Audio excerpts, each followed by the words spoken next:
First things first, man, I really appreciate you taking the time to do this. I know it's a busy period. Yeah, the busiest thing is the kids and so on, not the music. How many children do you have? 2. Ah, okay. Young? Come again? Young? Yes. Ah, okay. There you go. That is going to keep you busy. Well, then I'll ask you straight away then. How's your day been going so far? It's stressful, but good. Yeah.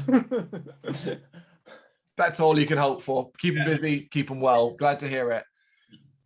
I need to dive in then with a bigger question. I need to go bigger than that. We're going to look over the last 18 months or so. Basically, how have you personally been coping in the COVID times? To be honest, not too bad. Good. I'm in a lucky position that my job was not affected. So I was really lucky in regards to that. And then we built a house, so that kept me busy anyhow. So there was no time to rehearse or go Incredible. on tour ever anyhow. So for me, it was the perfect timing. If ever a pandemic would be good, last 18 months would have been it. So. That is incredible. I mean, we talk to artists all the time about their experiences of not being able to tour, make music potentially, at least in perhaps the way they used to, and what kind of kept them busy. So I guess from this period, it's been, as weird as it might sound, a positive experience for you. I wouldn't say positive. Yeah, I really would have appreciated not to have a pandemic and not all the stress. But for me, it was not as big of a deal as it was for other people who are dependent on being on tour and who are dependent on the income and so on. So for me, it was just annoying, nothing more.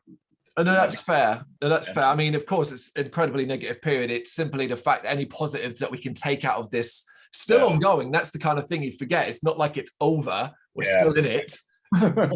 Exactly. Yeah. Well, how about Waldgeflu ster then? I guess the effect on the band, aside from the brand new album, which we'll come to, would you say you've been able to weather the storm and come through it stronger? I think so. We had time to focus on the new record, to really take time with the recording and doing the last fine tuning on the songs. Something you don't have always time to when you're on the road every month for a weekend, and then you have other things to do. So in that regards, it was kind of good for us to have that break and focus on the new material. But we're hungry to get back on stage again now. Now it's the time. Now we're ready. Absolutely, it is the time. Is the new album a product of the pandemic, or were you always planning to be working on it? I started planning on this, I would say, a year before the pandemic hit us, and maybe half a year before it or a quarter year before I really started working on the first song. So, and then pandemic hit. Perfect timing. So it weirdly worked out, as you say. Well, I mean, obviously there's some quite recent news. From my understanding is the album was going to be released this coming Friday, but it's been delayed to the 22nd of October now. How are you feeling about that? Pissed off a bit, but there's nothing to be done. Sven of AOP Records did the best job that one could ask for, and he gave his best. But if you get no reply from the pressing grounds for 2 weeks, they don't even reply us at the moment. So we have no idea when the vinyl will arrive at all. Although we handed in everything so early and made sure that we are on time, and we had this extra buffer of 1 month buffer time to like make sure that the release can happen. Seems like 1 month is not enough buffer nowadays. It's so frustrating. It appears to be, I mean, I'm not in that side of things, that it seems to be such a bit of a mess, and everyone's album is either getting delayed because of the vinyl, or you just end up pushing it out digitally anyway and then waiting. Did you consider that? We did, but it has 2 reasons. we need to delay the whole thing. Although on Bandcamp it will be released on Friday. Yeah, the Bandcamp, the digital version, and there will be stream on YouTube. So you can listen to it for free if you want to. Just the physical copies will arrive later. I think Sven will also push out digital download codes for those people who pre-ordered the physical copies. So hope everyone is fine and happy with that kind of compromise. We needed to delay the whole thing because of technical reasons and because Sven is on holiday and has to take vacation, and he really needs it. He has so much work with his label. Sometimes you need a break, and I totally understand it. So bad time. Absolutely, completely understandable. But as you said, come this Friday, it's if you're desperate to hear it and you've pre-ordered the physical copies, be it the vinyl or the CD, you've still got the chance to do it, and for free if that's your prerogative. But do buy it, please. Considering you're playing a show the day after, has that kind of upended that plan, or are you just kind of like, it is what it is, and we're going to carry on exactly as normal? It is what it is. So the release show will happen, and we'll pull through as planned. And yeah, it will be a fun evening nonetheless. I'm pretty sure. Yeah, we will have the merch with us and so on. So all good. Good news. Obviously, your 6th studio full length, and first with AOP Records. Does this feel like a momentous step forward in the band's growth? It does actually. Yeah, it does. Like. It's the right home for us at this time. Don't get me wrong, Norvis was the right home for us for the last couple of years, and still friends with Andreas, and still he will release the back catalog of Waldgeflu ster. He still has the rights for that, and I'm happy that that is the case.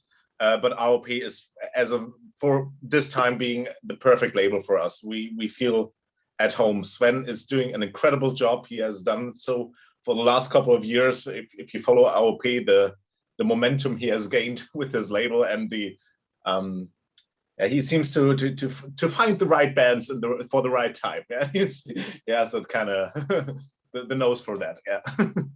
So is it quite a big deal for you? I guess because Waldgeflu ster, I mean, you're big in Europe, but outside that, it seems like you're a little bit more of an unknown. Say, for example, in the UK or American stuff like that. Are you hoping or looking to see this as an opportunity to really push yourself more worldwide? I wouldn't say we're big in Europe. So I mean, I compare it to you in the UK. Okay, yeah, okay. I think actually we're not doing that bad in the US. Actually, there are a couple of people following us over there. As far as I mean, all thanks to Austin, who was pushing from Panopticon, who was pushing our music for the last 10 years. Yeah, there was no plan for anything. If it happens that that the broader audience in the world will hear us, I'm happy. Yeah, but that was not the plan. No, that's it. Carry on doing what you're doing, and it's been an incredible journey so far. So fingers crossed, more people get to hear your music. So home is an aspect of Dohoam, the new album. Quite important. It's a quite broad question, but where is home for you, and what does home mean to you? Yeah, you have to listen to the record. Yeah, that's exactly the question that I try to figure out for myself on that record. And to be honest, I didn't come to a real conclusion. Yeah, it's there are still open questions for me. It's if home is just the laughing of my kids, or is it also the place? I have this incredible sense of belonging when I see the Wendelstein. That's the most English. Come on. It's a mountain here, the biggest mountain here in the area, and you see it from far away, and it has a very distinct shape. When I see the Wendelstein, after being away for a while, I kind of feel this sense of belonging and the sense of home. And I was always wondering, why is that?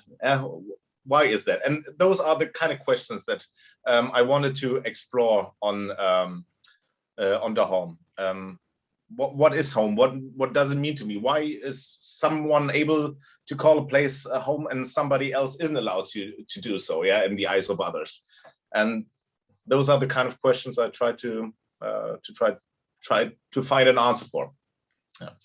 It's fascinating because ultimately that everyone's perception is going to be wildly different. You know, you say home could be the physical state around you, your actual house, or how you feel about your country, for example. Yeah, it's an experience. The naturistic values of Dohoam then are very important, and obviously it's a very important aspect of Waldgeflu ster overall. If you've been following you guys for across the albums and releases, you know that. Are you able to identify at this stage now in your career why you have such a connection with nature?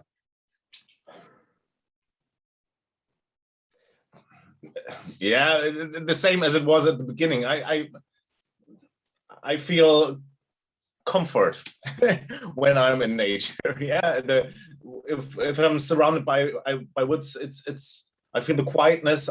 My inner demons have the time to speak to myself. Yeah, and my inner thoughts have time to come out when all the noise of the world is quiet, and that's what I find in nature and its solitude, and yeah, why I always have this deep connection, especially to the woods and the mountains. That's lovely to hear. I mean, it's something I've always struggled to relate with as a city boy, living in London where everything is buildings. I see music like yours and the new album as like a window into a world I can't fully appreciate. Is that something you set out to do, or was it simply focused on what you felt? It was focused on what I felt, but I'm happy if it gives other people a window to that kind of feeling that I have when I'm in nature, and it's a good thing if that is something that comes from my music. I'm happy to hear that. Yeah. Even my visits to Germany have only ever been to the city, so again, it's not like I've experienced the nature. I lived in Munich for 5 years. And I seldomly had the opportunity to really go out into nature when I lived there. So there was this kind of sense of longing always around there. And you hear the record that we wrote back then, that was Ruinen, has a more post-rocky city vibe to it than the other records, at least in my ears. So yeah. That's fascinating, because that's the album. That's the album that got me into you guys. That's the album I first discovered you.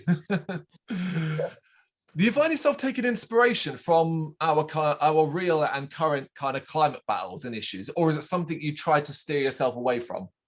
With Waldgeflu ster, I stay away from those kind of issues. Waldgeflu ster is not a philosophical band. Waldgeflu ster is an emotional band. It's this. Yeah, it has nothing to do with the outside world, or not much at least. Topics like climate change or current political climate. There's my other band, Uprising, is for that. Yeah, that's where I let the anger go. So you have that second outlet. That's where it is. Absolutely. I think it's really important as well, because people, if they don't know who you are, and they will hear a very simple explanation, which is naturistic black metal, post-atmospheric, or that, and they will naturally presume you are looking at you're looking at your window. Yeah. Was it easy? And was it as easy as you make it seem to balance that side of things, the atmospheric, naturistic stuff, with the raw and more intense black metal side on this album? Now, obviously, you've been doing this for a while, but there is still progression in the sound here. I gotta be honest, Dohoam kind of wrote itself. It's this was the easiest record I've written in the last couple of years. It all came by itself. Maybe it's okay, to be fair, back when I started Waldgeflu ster, it was like I was playing guitar constantly. Yeah, I had about 20 or 30 riffs, and then I would start to write a song out of the riffs that I had. It doesn't work for me like that anymore. Work, kids, responsibilities, everything. So if I got 2 hours of time, I need to know what I want to do. I sit down and then I try to write that exactly that what I'm setting out to do. It's not like floating around, what ideas or where do you want to go, but nowadays I start to write with the goal, yeah, and that makes it sometimes a bit more easy to have a coherent sound, if that is understandable. Yeah. Yeah, and there was also the concept which narrows down what you want to do musically. Yeah, so you have lyrics that deal with xenophobia. Of course, you will not do a polka song. Yeah, it will be a more a darker song. So that's what I set out to do. I have a lyric about xenophobia. I want a blast beat song. Yeah, want a dark blast beat song. So that's what I did, and that's how it worked for every song, and that's why it was easy. That's fantastic. But did you ever have any periods then? So you say you'd set yourself 2 hours, 3 hours to do a specific writing period, and you basically hit, I guess, a form of writer's block. Did that happen often, or was it very free flowing? Were you able to continue working? It was happening pretty often when I wrote Dohoam. So every now and then I sat down for 2 hours, maybe every 2 weeks or once a week. I don't know anymore, to be honest. It always depends also on the stage of the song. At the beginning, it's a bit more slower because you kind of figure out where you want to go. The more it progresses and the more you work on the details, the more often you sit down on it because you have that idea in that moment, and I want to do that. So yeah. Are you, ultimately, the album is an incredible piece of work, but are you a tinkerer? Did you find yourself happy enough when you effectively had it as a complete thing and were like, right, that is as perfect as it's going to be? Or do you kind of think, oh, I tinker around too much, I play around too much, that kind of thing? I tend to tinker around a lot. Yep. And that's why I'm happy now with the record, you know. So a song, usually our 10-minute songs, yeah, the 3 10-minute songs, each of them took about, I would say, 2 to 3 months until in a kind of finished demo shape. Yeah, so we have demo recordings that are pretty close to what it sounds now on the record. All the samples are in there, all the vocal lines and all the melodies are in there, and so I really get down to the details in the demo period already. Also with the other guys, the drummer already programs every fill how he will play it. That's how we work. Yeah, there. Yeah. And what we didn't anticipate is how good it will sound after being in Klang Studio E, because Markus Stock did the most incredible job ever. We're so happy with that sound and the polish he gave to the record. So this was the final touch where we said, yeah, this is perfect. This is as good as we can write music at the moment. Oh, that's fantastic. I keep saying it, but it is an incredible record. You guys are quite you're quite active on social media, pushing yourselves, conversing with a fair bit of your audience. Is that something you enjoy, the desire and push on social media, or is it a needs must kind of thing? I do not enjoy it at all. And to be honest, I don't think that we are posting that much when I compare it to other bands. I always get the feeling, you need to do more because other people are pushing it more on social media, and then no, I don't. Only if I have something to say, and if I have something to say, it's good. I will post that. If I do not have something to say, then no. Have you been able to work out the algorithms and things like that, or do you just not even bother? Our bass player Avagar, he's actually a media expert. He works in that field with the algorithms. So yeah, every now and then he tells me how to do stuff, but then I tend to not do it because I forget about it. And yeah, I don't care if people will hear it if they want to hear it. And not. It's the label's job to take care of that. I would say 90% of the bands you speak to, wide array and across all genres, say the same thing, and it pretty much goes like you did. They hate it, they have to do it, and they don't get it. So you're not alone. Good. What do you make of the kind of rise to prominence? Not quite mainstream, because I don't think it ever will be. The rise to prominence with kind of atmospheric black metal over the last few years. The genres have certainly becoming a little bit more diluted and warped, as in genre-wise. Is it something that kind of excites you, or is it something you're not really noticing?